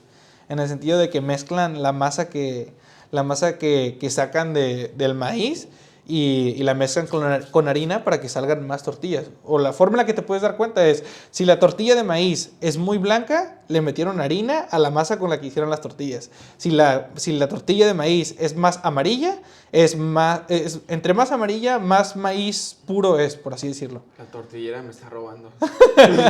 Y es por eso, por ejemplo, cuando vas a los tacos y hacen las tortillas a mano, las ves ahí todas amarillas. Y cuando traen así de paquete, las ves blancas. Estas tortillas de paquete blancas es maíz molido y harina mezclado, y con eso hacen la masa. Yo no le voy a comprar al Soriana. No digamos marcas, por favor. pero sí. Yo no le voy a comprar a Pip. Pero sí, no, al final de cuentas es eso, ¿no? La inflación tiene mucho que ver. En ese sentido, regresemos al ejemplo de la botella. Si yo, en vez de ahorrar mis 100 pesitos en una cuenta de ahorros del banco, yo meto esos 100 pesos a invertir, yo meto esos pesos a invertir, lo que va a suceder es que yo invierto, digamos, en el S&P 500. El S&P 500 me genera 8% de ganancias al año en promedio, a veces más, a veces menos, pero en promedio 8%. Y al final lo que sucede es que mis 100 pesos se volvieron 108 pesos, la botella pasó de 100 a 104 pesos, o sea que yo gané al menos 4 pesos. Porque de los 100 que yo invertí originalmente, ahora para comprar mi botella solo ocupo 104 y me sobraron 4, que los puedo volver a reinvertir o lo que sea. A eso se le llama inflación. Y esto es un concepto que mucha gente pues no entiende en el sentido de que todo el tiempo las cosas suben de precio. Y solo te cuesta con pararte un momento y preguntarte algo que usas todos los días, que tienes a comprar, ¿cuánto costaba hace un año? ¿Cuánto costaba hace 2 años? ¿Cuánto costaba hace 5 años? Y es tan fácil como hacer esa reflexión y entender que cada vez las cosas se vuelven más caras. Probablemente lo has escuchado. Ahora, la segunda pregunta que te tienes que hacer es, ¿qué tanto han subido mis ingresos en todo ese tiempo? Si yo sigo ganando exactamente lo mismo durante todo este periodo, pero las cosas siguen subiendo de precio, pues cada vez mi dinero vale menos. Entonces, esa es la reflexión. Sí. Y la segunda pregunta, para terminar, en cuanto a la pregunta que me hiciste de por qué vender tus acciones, de cuándo vender una acción es si tengo un mejor lugar donde ponerlo. O sea, si la primera pregunta fue no, la acción todavía me gusta, pero tengo un mejor lugar, tengo una mejor acción que me gusta más donde meter ese dinero, bueno, puede ser una opción de vender tu acción y pasarlo a otro activo, a otra inversión. En el sentido de que no vendes las acciones o no sacas tu dinero para írtelo a gastar, lo sacas para irlo a invertir en otra cosa. Entonces, y yo creo que también ese es un error en el sentido de que mucha gente dice, no, pues voy a sacar el dinero de las acciones para irme a gastar en fiesta, vacaciones, cosas o lo que sea, ¿no? Y la realidad es que es cierto... El dinero se hizo para gastar, si no te lo vas a llevar. Bueno, pues, pero puedes escoger cuándo te lo gastas, ahorita o cuando necesites ese dinero en un futuro. Por ejemplo, hace rato, por ejemplo, decías lo de la universidad y de cierta manera es, ok, digamos que tú dices, no, pues me siento un poco tarde para ahorrar para mi universidad porque pues ya la voy a acabar, como tu compañero, ¿no? Pero pues vas a tener otros proyectos grandes en tu vida, como puede ser comprar un carro, comprar una casa, hacer la maestría, que puedes empezar a ahorrar desde ahorita y cuando llegue su momento ya vas a estar preparado financieramente hablando para echarte esa clase de compromisos. Que dices, bueno, estoy tarde para ahorrar para mi universidad, pero de seguro van a venir proyectos en tu vida para los que aún no estás tarde para ahorrar e invertir tu dinero. Y pues bueno, cuando se trata de tus gastos más comunes con tu dinero, ¿en qué sueles gastar más seguido tu dinero? Regresamos a la... Sí, regresamos a la parte de las finanzas personales, pero ya más como en ti. ¿En qué gastas tú más tu dinero? Bueno, personalmente en inflación, es cierto. En lo que es comida, porque uno no piensa mucho en lo que es comida conforme a costos. Digo, puedes comprar fuera, puedes comprar en la fondita, pero al final del día te va a costar mucho más que lo que tú cocinas solo. Así que supongo que es lo más caro a veces en el súper. En el súper gastar 1,000 pesos, a veces 1,200 para 3 semanas tal vez. 3 semanas de suministros para cocinarte. De suministros, pero un día se me asustó porque sí gasté 1,200. Normalmente es cuando por primera vez vuelves de tu rancho a tu departamento, donde de nuevo tienes que empezar a agarrar todo, porque sí tienes especias, pero pollo, carne, verduras, frutas, lo que necesites es bastante costoso. Okay. Así que lo máximo que he gastado en el súper son 1,200 pesos de una sola ida. Pero para 3 semanas. Pues es para bastante, para lo que me dure. O sea, busco, es una compra inicial. Ok, ¿y qué pasa cuando se te acaba el dinero? O sea, por ejemplo, mencionabas al inicio del podcast, hace ya casi una hora, que a veces te tocó llegar al final del mes con 400 pesos. Me ponía a rezar. No, pero a veces, o sea ¿qué era lo que hacías? Como estudiante, o sea, tienes que buscar una manera. Si no puedes trabajar en tu carrera, que personalmente es un poco difícil por el desarrollo que se encuentran en las... O sea, por ejemplo, en lo que yo he estado buscando trabajo este último semestre, específicamente la palabra biotecnología la he visto creo que 7 veces conforme a puestos. Si no es farmacéutica, ofertas de trabajo. Sí, es farmacéutica, es química o algo por el estilo, laboratorio. Pero específicamente la palabra biotecnología la he visto como unas 7 veces, creo.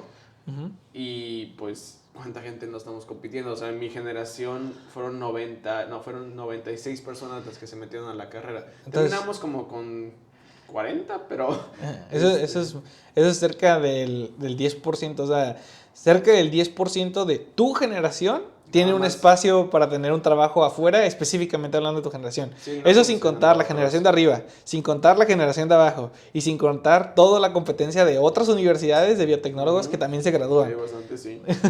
Y, o sea, es como un gran impacto. Bueno, sería desviarse del tema, pero ya con lo que ha pasado últimamente, este último año que ha estado lleno de desgracias, es un área de oportunidad para lo que es mi carrera, porque las vacunas, el desarrollo de medicamentos, eso ha sido por mucho gracias a la biotecnología. Pero bueno, como estudiante es un poco difícil a veces conseguir dinero extra, pero dar asesorías digo, ayuda bastante, cobrar un Ajá. poco por ellas. El ser bilingüe, en este caso, el idioma inglés, hay gente que batalla en el Estado de México con el Con las idioma. materias. Ajá. Así que unas asesorías, iba a decir auditorías, perdón, asesorías de inglés también apoyan un poco al ingreso de dinero. Ok. Últimamente me he estado, sea por motivos personales o algo, el mundo del coleccionismo de ciertas figuras, por ejemplo, cada quien tiene que tener un hobby distinto. O sea, ¿compras NFTs?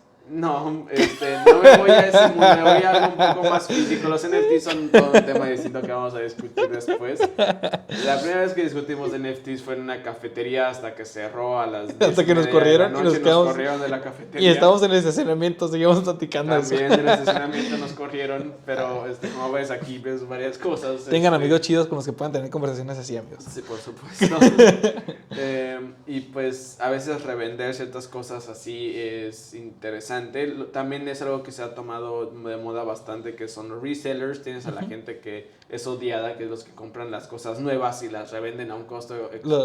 Los que se acaban el inventario a un precio alto ya de por sí, de fábrica, para luego ir y revenderlo a un precio mucho más alto para No la sabes gente. cuánta gente conozco así y son bastante... Son odiados por la comunidad de coleccionistas. Sí, es un poco odiado. Yo personalmente lo que trato de buscar es ¿Tú eres odiado? en tiendas o algo así, artículos viejos que están descontinuados. Ujú. Y a veces uno tiene la suerte de encontrar una joya, ya sea en un tianguis, una tienda vieja, y hay gente que lo quiere más que tú. Simplemente es ofrecerlo sea al costo original o un costo un poquito más inflado, dependiendo de cuánto te cuesta adquirirlo. Por ejemplo, hace poco adquirí un llavero de 2009, que es algo de Harry Potter.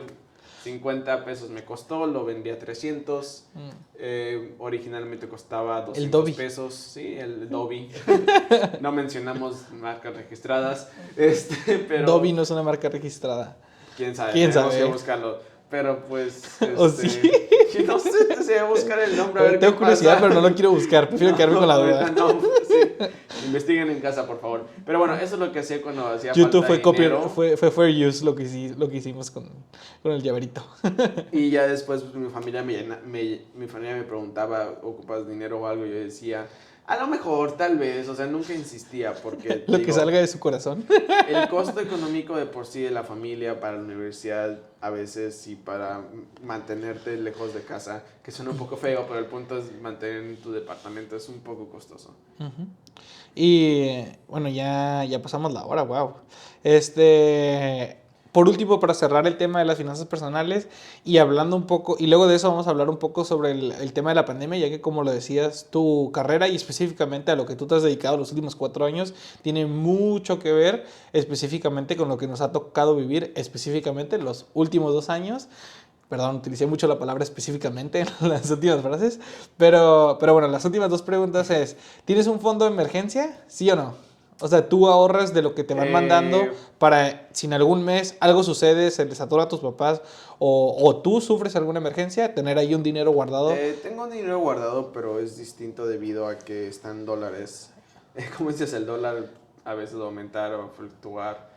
pero Ajá. ahorita tengo como nomás $500, 550, no es mucho Que considerando. al día de hoy, en el que se graba este podcast, sería el equivalente a Me- unos 10,000 pesos sí, por o sea, ahí. nada más, o sea, imagínate, me gustaría poder invertir un poco mejor en ello, como dices, pero es solamente un guardadito de emergencia debido a que, Algo es mejor que nada. pues sí, algo es mejor que nada, honestamente. Y la última cosa es, ¿tú tienes gastos hormiga? O sea, algún gasto constante que tú tengas, que lo hayas notado y que dices, puedo vivir sin él, pero sin embargo, cada vez que me encuentro en la situación de comprar esta cosa, la termino comprando. Y puede ser algo tan sencillo como comprar chicles en la calle, Carbohidratos. algún gustito, algún gustito, Los carbohidratos, o pero cuando vas al súper dices, no ocupo comprarme este chocolatito o algo así, pero igual lo quiero y me lo compro. supongo que, como dices, los dulces, carbohidratos en general es algo, un consumo importante, pero...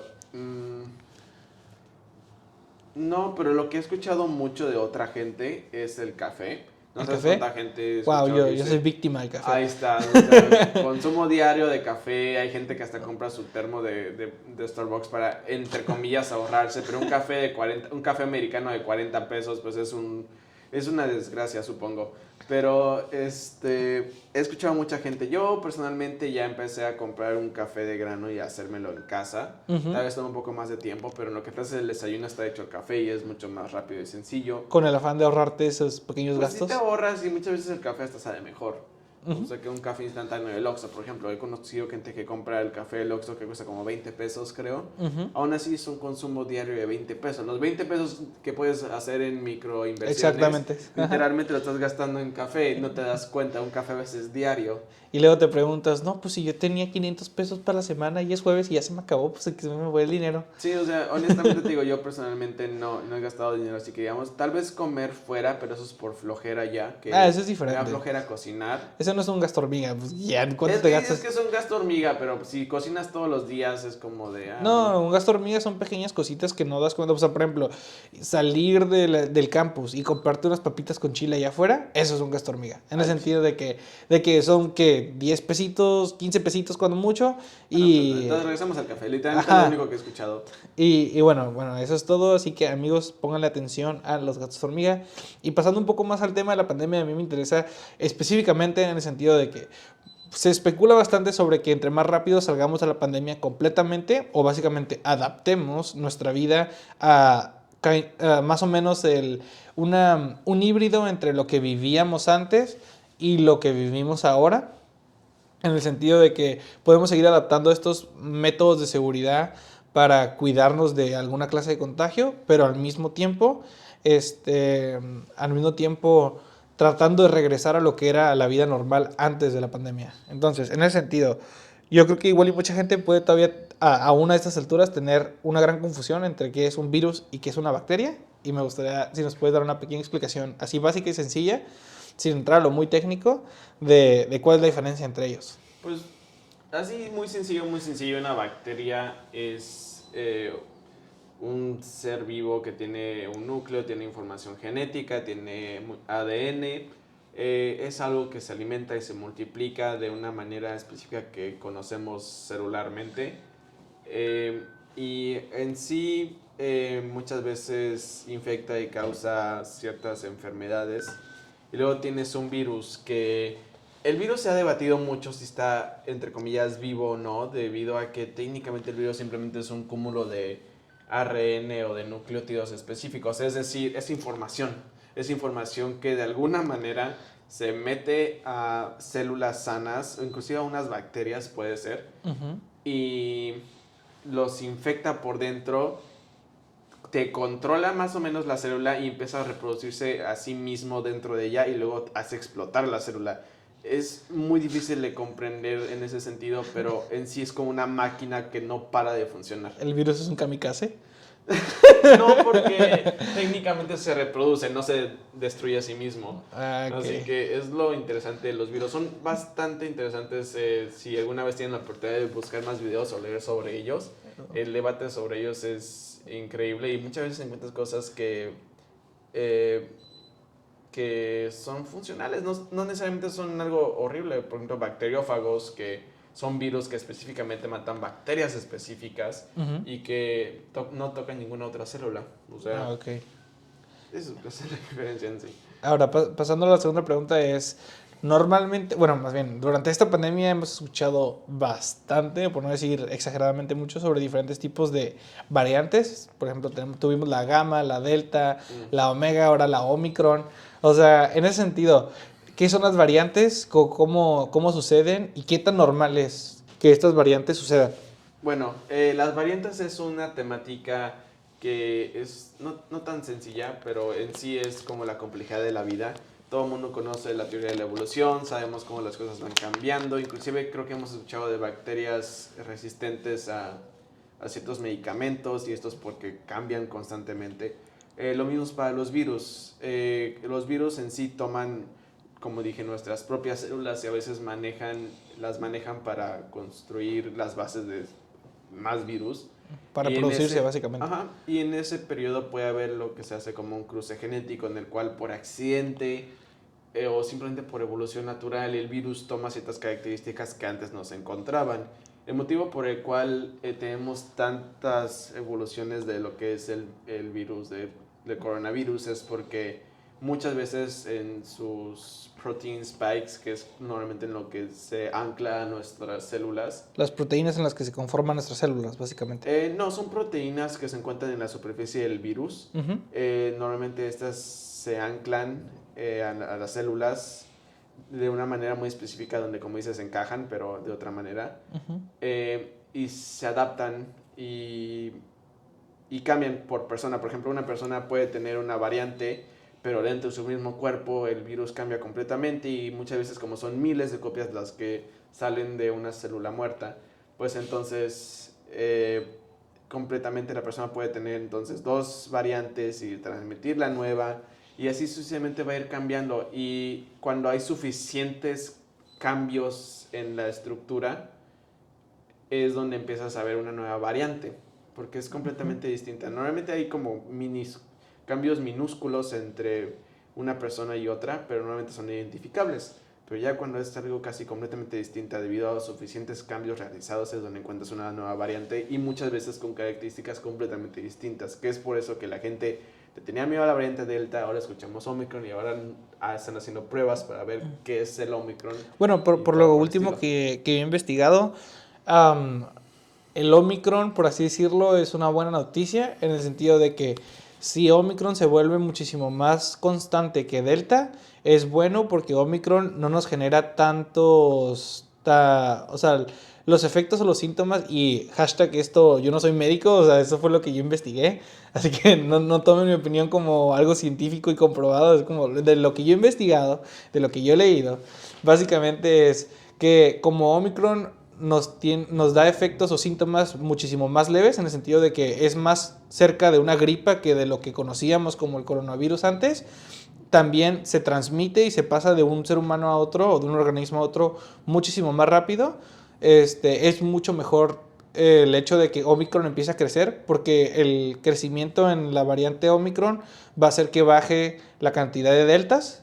Y es mejor que más gente le dé Omicron a que le dé Delta, en el sentido de que Delta en general pues tiende a ser más mortal. O sea, las probabilidades de que tengas afectaciones o que incluso llegues a la muerte con Delta es muchísimo más probable que con Omicron. Con Omicron normalmente a lo mucho paras en el hospital y fue muy mal. Con Delta que fue te puedes llegar a morir. Como dices, fue un cambio positivo en el cual pudimos ver, supongo que hablas de señales y de síntomas más rápido que en las variantes nuevas que hemos visto. O sea, ¿muestra síntomas más rápido que otras? No, los síntomas, bueno, primero los síntomas son diferentes, no necesariamente que se muestren más rápido, sino que son menos, te afectan menos, en el sentido de que normalmente Delta puede causarte síntomas más agresivos a tu cuerpo, lo cual te pueden llegar a una situación en la que más probablemente pues termines en el hospital o incluso fallezcas, en el sentido de que Omicron, los síntomas y cómo se representan en tu cuerpo se asemejan más a los de una gripa en la que sabes que te dio gripa, es incómodo, pero sabes que no va a pasar de ahí. O sea, te tomas unas cuantas medicinas, un poco de reposo y estufas. Sí, pero eso no significa que Delta va a bajar como tal. En sí te está diciendo que estás en una competencia con dos virus que son similares con una base igual, pero que tienen un modo de infección. Tienen síntomas distintos, pero no sabemos el modo de infección si es distinta o no. Ujú. Eh, en este caso, los síntomas no sé si importen tanto más que la velocidad de producción y de transmisión, Ujú. que es algo que siguen estudiando, y el efecto sobre la vacuna. O sea, la vacuna se hizo rápidamente, no significa que esté mal hecha. La verdad, hicieron un gran trabajo en poco tiempo que se tenía, y el efecto de que era una pandemia y se agarró por sorpresa. Ujú. De que no lo Eh, tenían preparado, pues. por supuesto que no, pero es más que nada es el miedo, porque Omicron aún no se ha comprobado cuál es su impacto en las vacunas que se han distribuido hasta ahorita. Igual también, incluso más allá de las vacunas, aún no hemos estudiado el impacto a largo plazo de Omicron, en el sentido de que Delta mínimo la hemos tenido por varios meses y pues sabemos lo que puede llegar a pasar meses después de tener Delta. Omicron acaba de llegar, o sea, puede ser que los síntomas no sean tan graves, pero los efectos secundarios a la larga pues puedan llegar a serlo. Entonces, eso aún no lo sabemos. Sí, o sea, lo curioso es que estamos hablando de Delta. Delta es como la quinta o cuarta Sí, variante. o sea, no ha sido la primera, Sí, solo ha me sido refiero la que más preocupante, por así a decirlo. eso me refiero. Mucha gente supongo que no toma Ni en siquiera cuenta supo de las eso. otras. Ujú. Así Ajá, que Omicron puede ser nada más un susto como las primeras variantes que ajá. existieron, pero como ya nos traumó Delta, entre comillas, una nueva variante Variante. solamente asusta más, así Sí, que sí. sería esperar. Digo, al parecer por los últimos como resultados que han salido hasta la fecha, pues todo bien. O sea, en el sentido de que no es una variante de qué preocuparse como sí lo fue la Delta, pero pues hay que esperar a ver qué otros resultados puedan llegar a salir. Como yo siempre digo, la información con el coronavirus, hoy sabemos una cosa, mañana sabemos otra cosa totalmente distinta, así que pues no podemos asegurar nada al 100%, porque pues quién sabe realmente qué vaya a pasar mañana y salga alguien con otro estudio en el que diga, ¿sabes qué? Lo que dijo este compa es totalmente mentira y si te matan, entonces pues aún no sabemos al 100%, no tenemos esa certeza. Nada como Ah, las hipótesis. ahora, ¿cuál es el peor escenario? O sea, que desde tu punto de vista, ah, ¿cuál es el peor escenario en el sentido de que qué tanto más nos falta para salir de esto? O, o, Mm, Peor ajá, escenario es que no, bueno, el peor escenario, un poco obvio, redundante, sería que la variante, exista una nueva variante que sea más letal, que sea más veloz, eh, que es un poco, se ha visto mucho en las películas de ficción, donde aparece un virus que arrasa con la humanidad en muy poco tiempo. ajá. Normalmente no funciona así, porque entre más rápido se esparce un virus, hasta puede ser mejor, porque Ujú. se puede identificar más rápido, en el sentido de que una persona es infectada, a los 3 días ya se muestran síntomas o 4, Ujú. pues ahí es donde es benéfico, porque puedes saber cómo aislarlo rápidamente. El problema con el coronavirus, y por el cual también se puede decir que se salió de control, es por la infección, Por la pero velocidad de la infección. la velocidad de la infección, pero también en sí que tardaba semanas en mostrar síntomas, y se supone que eras infeccioso la primera semana, donde apenas estabas empezando a O sea, sentirte mal. el hecho de que el periodo de incubación era muchísimo más prolongado, pero incluso durante ese periodo tú tenías la capacidad de transmitirlo a alguien más, entonces no tenías la manera de darte cuenta que lo tenías, Ujú. pero al mismo tiempo, no a propósito, pero pues negligentemente lo terminabas pasando a alguien más. O sea, Exacto, de una manera u otra fue un caballo troyano. Si quieres ver un virus tecnológico, no lo sabías que lo tenías, o simplemente los síntomas eran tan parecidos a la gripe común que no sabías que era muy tarde, o si se tenía que hacer una prueba de PCR para determinar de manera concreta. O sea, si ves muchos de los síntomas de coronavirus, te das cuenta que se parecen mucho de los de la gripa, sí, sí. excepto cuando ya llegas a neumonía, así eso ya es un poco más peligroso. O como diría el gobierno de México en el 2020, una neumonía típica. Neumonía típica, sí me acuerdo de esos casos. ¿Qué Pero, tan atípica puede ser una neumonía que le da a miles de personas? Pero bueno. o sea, pero el peor caso simplemente es que mute más a algo que sea un poco más agresivo. Ujú. Sin embargo, el hecho de que sea agresivo tal vez también permita identificar con mayor rapidez lo que es el coronavirus. El- Supongo que al principio era como la cepa perfecta, porque podías identificarlo, era letal a veces, no el 100% de las veces, y tardaba en incubarse. Pues si se hace más agresivo, podríamos identificarlo más rápido. Ahora, ¿Qué pasamos? El peor. la peor parte, esperemos. Supongo. Porque también la gente ya no puede quedarse igual. Ya bastante tiempo, la economía No va a soportar más. macroeconómicamente se retrocedió bastante todo. Eso lo puedes hablar también en otra sección completamente. Pero para ver los efectos macroeconómicos de la pandemia, Ajá. que No, que aún no los vemos. sí, O sea, estamos a punto de verlos o nos falta muy poco para verlos, sí, ¿no? sí, sí. Sí, no. Y hay muchas cosas que aún no nos ha tocado vivir porque siento yo que no hemos tenido una economía tan desarrollada como la que tenemos ahorita y tampoco una pandemia que pare y afecte en tantos aspectos distintos de nuestra vida al nivel que esta pandemia lo ha hecho. Solo sigan usando cubrebocas, por favor. Por favor, recuerda que no lo usas por ti, lo usas por las otras personas. Lo uso porque respeto a los demás. Sí, los cubrebocas no son para protegernos de lo externo, es Ajá, para en caso para de que nosotros proteger a la tengamos. otra gente de no Ujú. contagiar a la gente. Bueno, algo ese es el peor escenario. En el mejor escenario, ¿qué tan rápido vamos a salir de esto?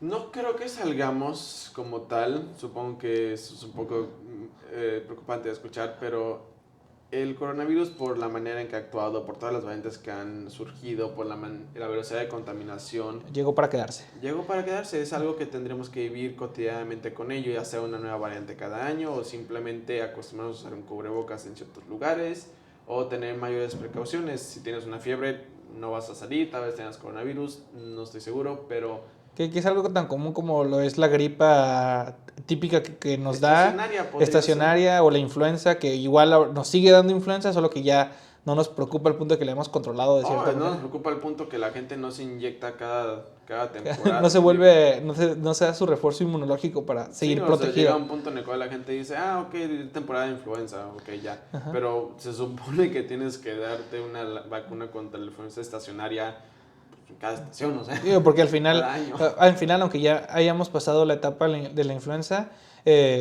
sigue mutando con el paso del tiempo, que es lo que estamos viviendo ahorita, ¿no? Entonces, no porque el coronavirus desaparezca de nuestro vocabulario cotidiano el próximo año, significa que el coronavirus ya no va a suceder. O sea, va a seguir sucediendo, solo que ya lo tendremos tan controlado al punto de que ya no nos preocupa. Sí, uno de los miedos del COVID es que no se sabía cómo controlar en el sentido de que te enfermabas y no sabías lo que ocupabas. No Ajá. sabías si ocupabas un respirador en ese entonces, no sabías si ocupabas bajar la fiebre, no sabías que podía llegar hasta neumonía. Era todo un desastre porque era un nuevo virus, que a pesar de ser coronavirus, que han existido no miles, pero han existido ya varios coronavirus, Uh-huh. pero nunca a este nivel de infección ni de transmisión al ser humano. Eso fue el boom del susto, fue el hecho de que empezó a surgir en todas partes, fue el hecho de que no se sabía cómo controlar y cómo tratarlo. Actualmente la letalidad sigue siendo un poco mayor a la de la influenza, Uh-huh. lo entendemos, lo comprendemos, pero mínimo ahora podemos decir que es un poco más tratable. Aún no se saben los efectos a largo plazo del COVID. He escuchado de gente que no recuperan el aliento, que no recuperan el sabor. Sí. Y otra gente que no le pasa nada. Es algo que los estudios simplemente van a seguir. Sin embargo, lo único que podemos hacer es tratar de seguir la vida y seguir las recomendaciones de la CDC o en sí de la Organización Mundial de la Salud. Uh-huh. Porque OMS. estamos aprendiendo tan rápido como se puede, estamos tratando de aprender. Sí.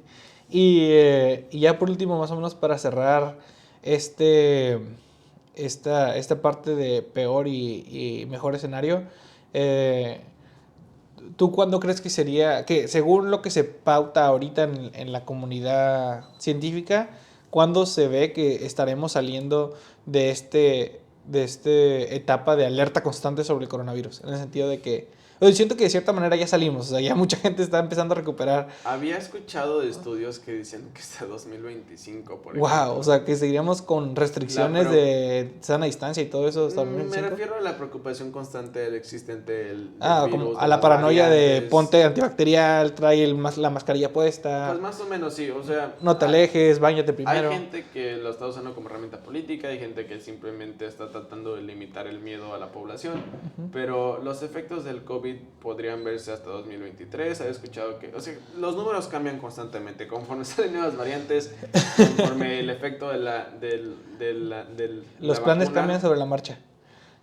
O sea, Pero a lo que me refiero es, según lo que tenemos hasta la fecha, por lo que hemos visto hasta ahorita. por lo que hemos visto hasta ahorita, ¿Para cuándo se planea, aunque la paranoia o la preocupación por el coronavirus siga existiendo? Médicamente, por ejemplo, ¿Cuándo podríamos recuperar un mismo ritmo de vida como el que llevábamos antes de la pues mira, pandemia? médicamente tenemos que Johnson Johnson fue como 67% de efectividad, teníamos que Pfizer era 90, luego bajaba a 80 creo, Con las tenemos que variantes. Moderna también bajaba de efectividad con el tiempo, y ya estamos en un punto en el cual se está haciendo un refuerzo de Pfizer, una tercera vacunación.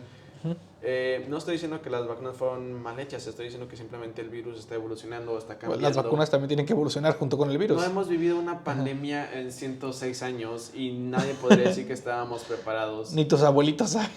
No, o sea, técnicamente, pues, si tienes un abuelo que vivió hace 107 años en este punto ya y sabía de la gripe española, pues honestamente que te cuente, pero no estoy seguro.